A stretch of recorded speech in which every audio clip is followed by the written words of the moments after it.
everyone, Joe here from ActionX. Welcome to What's on the Tube. Or welcome back if this is your 10th The Rookie Season 5 episode review. Hope you're doing well. Hope you're staying safe out there. Happy 2023. It's a brand new year, brand new opportunities, and for the first time, the first time I think the rookie side of things, well, I'm pretty sure I uploaded a review at the evening or the nighttime before, but realistically, this is the first proper meant to be watched at night rookie review. So welcome. As many of you know, the rookie is now moving nights with the rookie feds on Tuesdays, making it a double combo hour of you get rookies at 8 and rookie feds at 9. And so for us going forward is that you'll get a brand new rookie review hopefully a couple of hours before release, not before release, after release, and then the next morning you'll get the feds review. So you'll still have time to get both of them, and there's still like a bit of like leeway.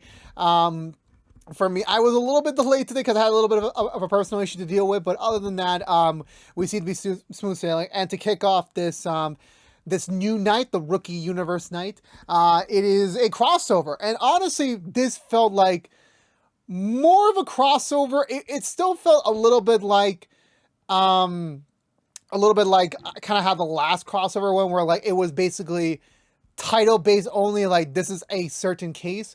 This actually had proper characters crossing through. By the way, for context reason, right now I've only watched part 1.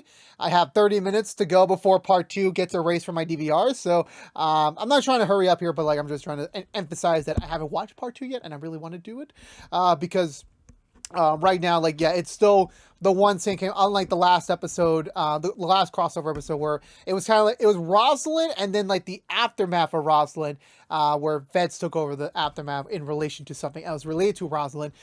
This is the same case, just, you know, passing through, you know, first from the LAPD side, and then the next episode will be on the Fed side, as they take over, as our main LAPD force is kind of taking their night break right now. Then the feds take over with the investigation. But overall speaking, like, yeah, this as a rookie episode, this was great. Obviously, a lot of Chen fans were eagerly awaiting this episode, and honestly, again, it was very seamless, weird for me a bit at times, but like there definitely is hopefulness for what this new era for the Chenford fans would be, as well as for the crossover side of thing. You know, definitely setting up they definitely kept the story very much like very naturally paced. It definitely did not feel stretched out for the sake of like, oh, feds have to have something on the bone. So it didn't feel like stretched out.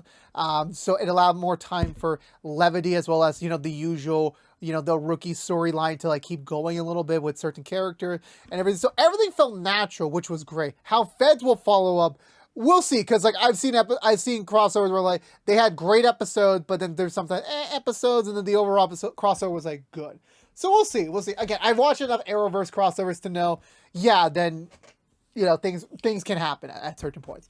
But with that being said, let's go through the Butcher recap and talk about this week's episode of The Rookie. So we begin. They immediately jump to it. It's time. Y'all been waiting for this for 4.5 seasons. Bradford and Chen are finally going on a date. And honestly, I was not expecting them to have such a big difficulty trying to pick out wardrobe. And again, it does make sense because, like, you know, you're jumping from one type of relationship to like attempting to start a next. So you are very concerned of like, is this going to work out? Do I need to look my best? What is the protocol here? Like, how do you perceive things? And that was like kind of the next 5 minutes went. And it was so weird to kind of naturally see them in a different limelight, where we have seen Bradford and Chen interact with each other when they're not in uniform. But that was mainly just in general, you know, platonic, you know, co-workers or, you know, friends or anything, you know. It's something very weird. They've done this before in different ways, but this has been the first time where they're doing it because they want to. They're naturally wanting to date, and they want to see where this could potentially go. And yeah, so getting their little banter of like, you know, like them figuring out clothing. It definitely, that's why I said I express hopefulness where like, when it comes to shipping in general, it becomes very difficult to see when fans have the expectation of how a ship should go, and they always speculate on when it's going to happen, but then when it does happen, like, what happens next? I feel like the only 2 instances in my life that I've seen that, now this is being the third, where I've seen, like, the shipping was so strong that eventually it transcended into the show itself was Kim and Rob and Kim Possible, but we got to see a whole season of them being a couple, and that was natural. And then in the Pokemon side of things, in the XY anime with Ash and Serena, you got what you wanted, but you never really got to figure out what was Nick. Even like when we did get to catch back in with them again, it was very much like that was not the primary reason. That was not the concern. It was just mainly just two people just reconnecting, and the whole kiss thing. I'm pretty sure they forgot about it, or like they're aware of it, but there's not really much they can do right now, given how it's similar to life. Or you might meet the right person, but it's just the wrong time for them to think about that sort of thing, and that's totally fine. You just come back later on, or maybe just not meant to be. So they go on their date at a very fancy restaurant, and it's very awkward because, again, you're talking about transition, that you're going from being work friends to like really good, not partners, but like really good, like, fellow officers on duty, to now like exploring a relationship. It can get a little tricky, and for them, like, they're trying to make it work naturally, but it's just not working. And Bradford has like the weird, like the most stupidest, like, I cannot believe Bradford is actually love struck. Like, again, I think on the show we've seen Bradford in 3 different relationships. We've seen him with his ex-wife. We've seen him with that girl that moved away that we never got to talk about again. And then of course his ex, the one we saw earlier this season. We saw those. But this was the first time I've actually seen him be very much puzzled. I'm like, what do I do? Because Bradford never is a ladies' man. That's not him at all. He's confident. He's like just trying to be himself, like the way he is. He doesn't try to like naturally attract people. And here he is, like, actually dumbstruck to, what the heck do I do? I know I've worked with this woman for now almost 3 years. How do I not know how to talk to her? But it's totally fine. It's totally natural. But the way he says is like, oh, before when we used to share meals together, we would go catch the bad guys. And now this time around, like, we can explore naked time, which I'm like, again, I'm going to make this last prediction now. I will not bring this up again. Chenford will not have sex until the end of season 5. That is my wholehearted prediction. They have gone on the record before, like, okay, just because you got to this moment doesn't mean we're going to start, like, elevating the relationship just for y'all to be happy every episode. No, there definitely are going to be moments where, like, it's not the focus, and it's definitely not going to be the thing. And I'm very appreciative that they got most of it out of the way now, because, when it being a crossover episode, like, fans want to see the cliffhanger aspect, resolved fairly, not quickly in terms of, like, resolution one, but, like, they want to see what happens next. And the fact that a crime happens in the restaurant they're in, well, it wasn't like a crime, it was just like a verbal assault gone wrong, where the chef is about to quit, he's about to kill one of the other cooks, or at least stab them, and they have to intervene. So by the time they get to that and the police show up, they're like, I guess the cat's out of the bag. And then they spend the entire next day, well, before everything starts up, like, just trying to, like, okay, how do we handle this? Like, when everyone knows that, hey, we've been dating, what do we do now? Like, how do we announce it? How do we, like, do this? And he even sees his best, like, do you really want Smithy to make relationship jokes at our expense? Which I'm like, bro, you both can easily take on Smithy any other week. Who matters, if anything? So they're getting that ready. Even Nolan, of all people, like, approaches them, and they just assume Nolan's gonna go and ask them the question, and they immediately rehearse this entire story, like, oh, we had a case that, like, the restaurant was used for, drug trafficking, so we were going there as, like, just checking the fields, and that's why we were, like, together. And I was like, no, I just wanted to say hi. It was like, Jesus Christ, these two are on it. Gray summons them to his office, and again, the way he was talking about, like, relationships and everything, it's just like, and he was just, like, getting into it. It's like they're just ready for, like, okay, let's pull the trigger. Let's announce it right now. Regardless of whatever happens, we are attempting to try a relationship. And Gray's like, no, we need to talk about Selena and Aaron. And I'm just like, wait, what? Did I miss something? Did I entirely miss something in, like, episodes? Like, do I have to rewind episodes and, like, figure out their interaction? I don't even remember these two having an interaction at any point in, like, the season so far. I could be wrong, though, but, like, it's already been, like, half a year already. So, well, 4 months, but, like, it felt like a half a year for me with the holidays and all. But so they breathe a sigh of relief, but now they're tasked to, like, talk to them about, like, just how the work ethics are when you're exploring a potential work relationship, which is normally not approved it isn't something they cannot prohibit you from doing, but it is something that like they are very frowning upon, since when you are in the line of duty, and if you're working alongside your partner, it can create like a different stir of emotions, because like again, you have to do your job, but at the same time you want to protect your partner. So those are two completely different things that they need to figure that out. But for now, they're focusing on like, okay, Bradford will take care of Aaron, and Lucy decides to pawn that assignment off to Nolan, which I'm like, yeah, that's totally unfair, but you know what? Why not get that through? Oh, but honestly, it would have been fun to see Lucy and Celine take a ride together, which I'm pretty sure they will at some point later this season. It's inevitable. Meanwhile, I forgot to mention is that back over at the the Evans Lopez residence, Wesley is ready to talk about the next thing he wants to do in their family. He wants to have a second kid, because the first kid just finally was able to sleep on his own, which I'm like, great, they can finally have a night in. But like, nope, he wants to have a second kid, which I'm like, brah, you just finally left the baby zone with the first kid. You don't need to go and do the next one right away. Even like Lopez laughs it off. It's like, that is hilarious, because like, hey, she just got over the last pregnancy, and now you're asking her, let's do it again as soon as you're ready, which I'm like, bro, this ain't 19 kids accounting. This ain't it. And obviously these two have very fair points. Lopez comes from a family that has had a lot of siblings, so she would have to honestly fight for the attention, fight for resources. And, you know, generally it was a very crowded environment, while Wesley grew up alone, and he would have loved to have a sibling growing up, but he never did get to have the opportunity. So he does pitch like, we don't need to have 5 kids. Well, we can meet halfway, you know, maybe get a sibling or 2. And Lopez is like, you know what, let's table the discussion for now. Let me enjoy my croissant in peace. So everyone's on the move. Everyone's starting their shifts off. Nolan tries to like bring up the conversation with with Juarez, but of course Juarez, being the person she is, immediately counters every point Nolan has to say. We're like, Nolan's just trying to have a simple like expression of thought, and you know, obviously she knows like, oh, it's because of me and Aaron. And he's like, well, yeah, but like, I just want to like, and Juarez is like, does it matter if you guys care for the relationship? Does it matter that the people in power know we're in a relationship? Does it all really matter in the end?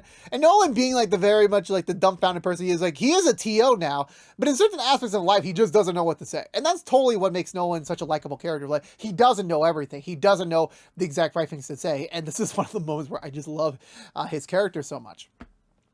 Meanwhile, in Bradford's car, he just point blank asked Aaron, "Are y'all in a relationship?" And Aaron's like, "I don't feel like comfortable talking about this. You always tell me like keep your personal life out of here. Now you want to ask me about my personal life?" And he says yes, which I'm like, yeah. When Bradford asks you something, you do it. You just don't complain or anything. But again, it's a similar thing of like Aaron loops it around, not like on purposely, but he loops it around to the point of like, it affects Bradford where he's at with Lucy about like, yeah, that it has, even if me and Juarez were dating, hypothetically, it doesn't really matter, because like, we are not each other's superiors. We're not in a chain of command with each other. Like, I am just a P2 officer and she is a rookie. There is no real interaction between us really that would make a relationship compromise. But if it was like a superior to like an underling or something along that nature, like, yeah, of course that would be alarms for concern. And obviously Bradford, being the sergeant, trying to date a P2 officer, yeah, that definitely rings a bell in a sense. Like, okay, you know what? I'll keep my mouth shut.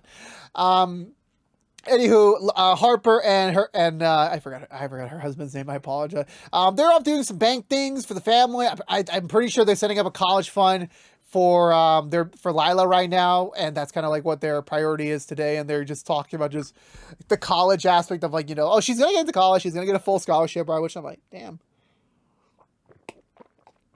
you weren't the only parent to think that. But anyway, they're just waiting for their appointment to start up so they can, you know, make the account and everything. Nyla spots a known bank robber that is actually, you know, currently wanted right in front of her.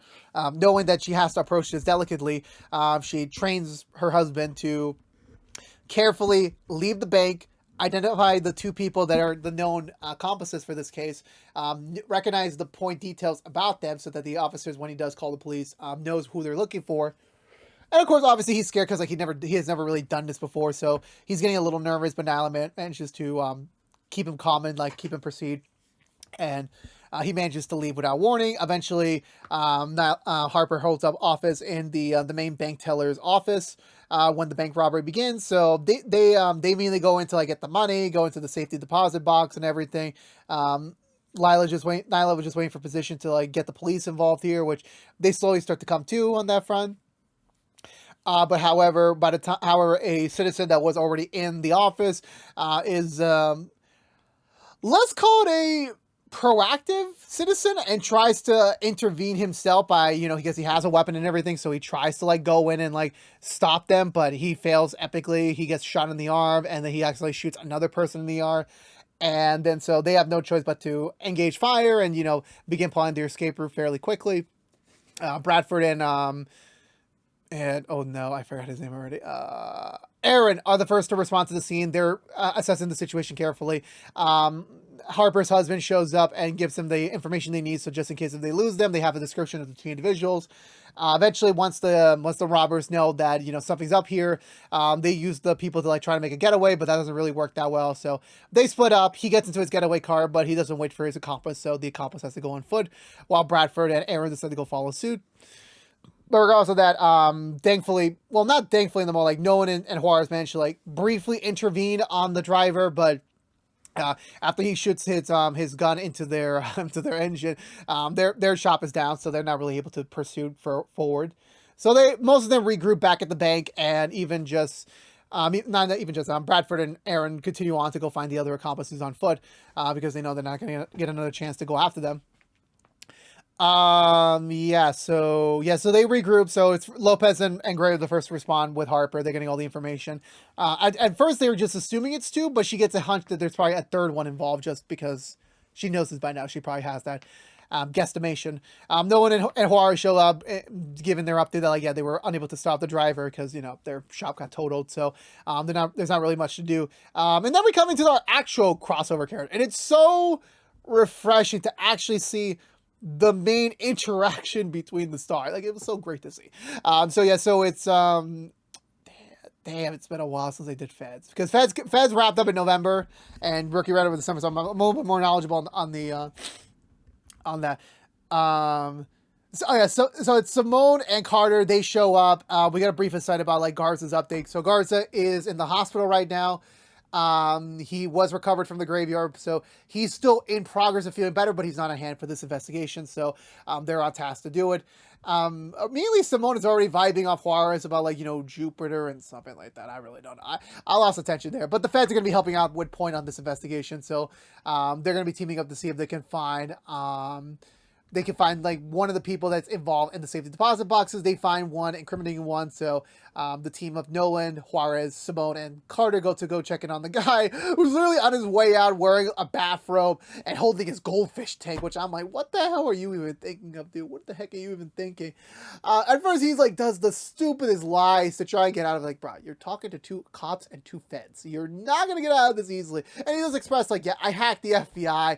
I got your informants, I got your secret agents list, and I was about to sell it off for like $5 million, but I guess the guy found out how to get to it because I printed it on paper, and I locked it in the safety deposit box. So I guess he found out where it was, and that, he was about to mention the buyer's name, but he gets sniped away, and that was about it. The sniper already like escaped, while the other four just dumbfounded about what they just witnessed.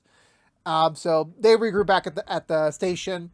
Carter expresses the situation that it's not easy of just pulling the agents out. It's that the CIs who vouch for them so they can get into those positions, they're also in trouble here, because like once they realize that these people are moles, okay, who pitched the moles?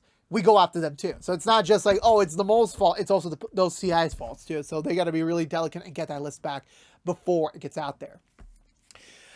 Bradford and Aaron manages to corner the second accomplice. However, he finds the woman about to leave in her car, and he decides to hijack it and forces her to leave. But since the entire area is quickly blocked out by police, they're really unable to escape. So they're trying to do these negotiations, but he's demanding way too much.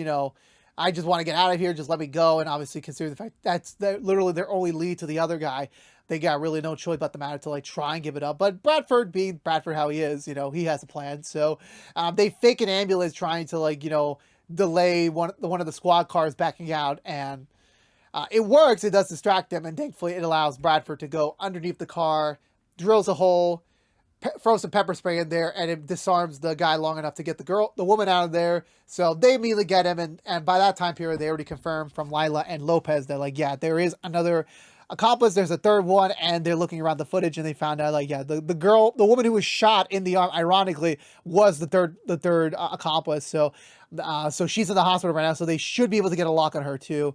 But immediately once she wakes up, she contacts the first guy. And now that they both know, like, yeah, the second guy's already out. He's probably going to be arrested or, be killed by some point. They'll keep his money. But right now, they need to regroup and they need to figure out what the next move is before things get worse, even by the minute. So she stumbly escapes while Nolan and Juarez were about to take her into custody. She already was long gone by then. So they're looking around to try and find them. They find their burner phones, but it doesn't really give them much to work with. They know they're just in the general area because of just like when they were deactivated. So Bradford assumes like, oh, they should be in a parking lot somewhere trying to look for a brand new fresh vehicle. So they explore the nearby parking lot, and they're just off by a minute because like the other two find the car, they contact the buyer, and the girl tries to negotiate for more money because of just how much the situation is pressuring them. The buyer agrees, and they're about to leave before, Bradford and Aaron show up, but they're blissfully unaware at first of their presence. But the guy's like, you know what? Fuck it. We need to get rid of all potential obstacles. So he actually pushes their car, well, obviously with his truck, into the edge of the parking lot. And, like, it's on the top floor, so it's about to tumble over. So they leave, they escape, and obviously Bradford and Aaron are like, okay, one of us is probably going to die. I'm just like, no, Bradford, you ain't die. The Chen fans, like, they will never forget the writers and the show's over. You can't die today. Aaron, oh man, we're in a tough situation here. We really are. But obviously Bradford, being the person he is, allows Aaron to go first. And Howard, considering the balance, say once Aaron eventually leaves the car, he's probably dead, and Bradford's just okay with it. And Aaron just says the most honest line of the show right now. It's like, if I do this, Chen will kill me. Because he knows, like, yeah, Chen likes you. So it's like, yeah, if you die while I live, like, she'll never forgive me. But he goes through with it. He gets out of the car, but he manages to hold on for the vehicle to give it a little bit more leverage so that Bradford can escape. It works. Bradford escapes, thankfully, and the car falls. And in true TV fashion, we just don't see the car falling at all. We just hear the noise. It's like a very decent green screen, but it gets the job done. So they proceed onwards.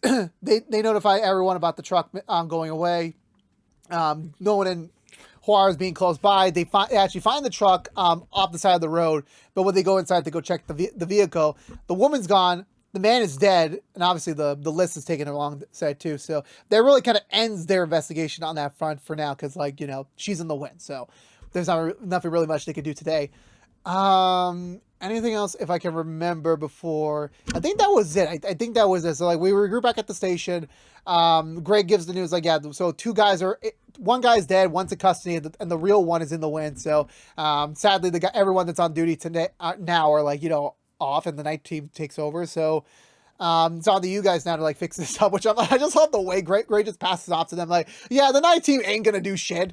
They're notified if they see the woman, but like they ain't gonna do shit. Like the real stars are going to sleep. So it's off to you guys to go finish this case. And as a condolence, we'll send no one over as like the liaison between the LAPD and the feds on this investigation, sending basically no one over to feds land.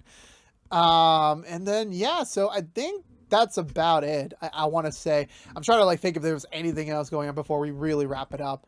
But yeah, I think that was it. Yeah. So Juarez confronts Nolan about the whole like assuming her and Aaron were in a relationship, and she's like, no, we've just been playing Dungeons and Dragons together, and we've been vibing, we've been chilling, we've been like really developing a real bond. And Aaron was just afraid to like admit he likes D&D, and she's like, but however, if I want to date Aaron, I'll date Aaron if I want to. No one's gonna stop me. And like I feel like if she would like. I feel like this is just Juarez's personality. Like, if she would probably bang Aaron in front of everyone just to prove her point. Like, I can do whatever I want, and y'all can't stop me.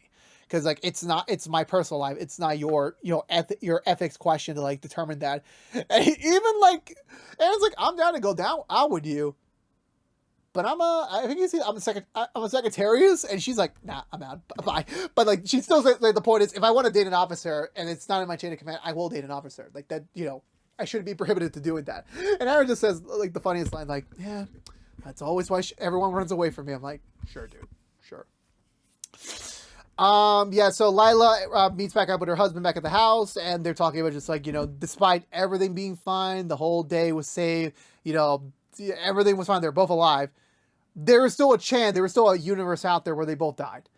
And who would take care of their kid? And they're just going through the list of like, okay, well, there's my mom, and they're like, no, and they're like, oh, there's my ex, like, no. So they're basically like winding down the list, like, yeah, we don't have anyone we can really trust in our family. Meanwhile, at the same time, Lopez and Wesley are discussing, like, let's bench the siblings conversation. It is something they'll explore in the future, but, Lopez is, like, doing so well in her career right now, like, going back on another paternity leave would, disrupt that flow again, so she doesn't want to do that, which Wesley understands. And then, conveniently, Nyla and, I think it's Chris, show up to express to them, like, yeah, we talked about it, and like you guys are the only people that we trust enough to take over Lila's parenting if we were to both go. And they're like, yeah, well, of course we'll cry. And I'm sorry if I'm saying it like very loosely, but like, yeah, like we'll cry for a bit, but like, yeah, no, but like honestly, yeah, we would be honored to be their parent. And like, this would have been a nice moment for them to say like, yeah, and if Jack was to go, we would give him to you too. Like, I don't think they'll ever say that at all. But even like Chris puts them aside, like, yeah, we're just letting you know, like, we only picked you guys because you guys are the richest ones we know, which I'm like, hey, I appreciate the honesty. And then, yeah, I think the episode ends with Bradford and Chen's second attempt at having their first date, even though Chen's like, yeah, but that's still, the restaurant was still our first date. It'll just make an interesting story for our grandkids, which I'm like, you're really putting too much tea on this. You really are. But you know what? It's sweet. It's thoughtful that, like, yeah, Chen does see Bradford as a potential partner in the future with kids and everything. It's sweet. Bradford just looks ahead. It's like he's about to see a guy carjacking cars. Like, no, I'm not doing this again. Here's my badge. Get the fuck out of here. Classic Bradford. And then Bradford goes in. He goes in for the kiss. And, like, yeah, this is the first proper kiss between them that isn't, like, their personas taking over. So like, yeah, it was sweet, and that was like, honestly, they somehow did it. And yeah, just for my closing thought, yeah, they somehow they did a perfect crossover episode, part of a crossover episode, and doing all the stuff they've been setting up so far with the season, and then also doing the little normal rookie things like introducing certain aspects of it. It all worked out. It all worked great, and I really love this episode. I think this, if we were to see another crossover episode like this season, I would be honestly down for it, because this was just the right amount of, like, this is still a rookie episode, but it's still the crossover aspect of it, which works, and I give them full props on it. Seeing Nolan like fluster with the whole romantic department again and the police side of thing was like kind of a callback to season 1 when he was on the opposite end but not trying to give the advice on his own. He still ain't there yet, but it's still something for him to like really think about. Obviously the Chen first stuff, it was sweet. A little cringe at first, but it was sweet at the end of the day. And of course the whole crossover premise was fairly well done in terms of like pacing wise. Hopefully when we come back tomorrow with the Fed side of things, it'll continue that thread going forward. But we shall see. And I'm eager to go watch that part right now. So for now, I'm going to give this episode of The Rookie 2 thumbs up. Let me know in the comments below, what did you think of the first part of the crossover event for the year? Let me know in the comments below. Let's have a conversation down there and let's discuss about it. Because I always love having a conversation with y'all. But if you're unaware, that's going to be it for now. But again, thank you so much for watching this episode review for The Rookie Season 5 here on What's the Tube by ActionX. If you want to know what we're doing normally, What's the Tube, besides our Rookie episode reviews, we're doing Feds reviews, which are coming out tomorrow. So check out in about 9 or 10 hours for the next episode review for Feds, which is also carrying over this crossover event review. So go check it out there. We're also doing Doom Patrol reviews also on Friday morning, so go check them out as well. And next week we'll be back with Walker, both with Walker and Walker Independence. But if you don't care about The Rookie, you're in luck. We'll be back next week on our brand new time slot, both on the Rookie side and also on our episode review side of things. So stay tuned until then. But again, this has been What's the Tube from ActionX. Please subscribe to us on youtube.com/ActionX videos. Ring the bell. Please also like, favorite, share, and as well as follow us on social media. But until we see each other again, for all you members of the Rookie Nation out there, I'll see you tomorrow for part 2 of the crossover event, or for Mainline Rookie Fan next week. But until then, stay safe out there. Have a great 2023. And until next time, peace out.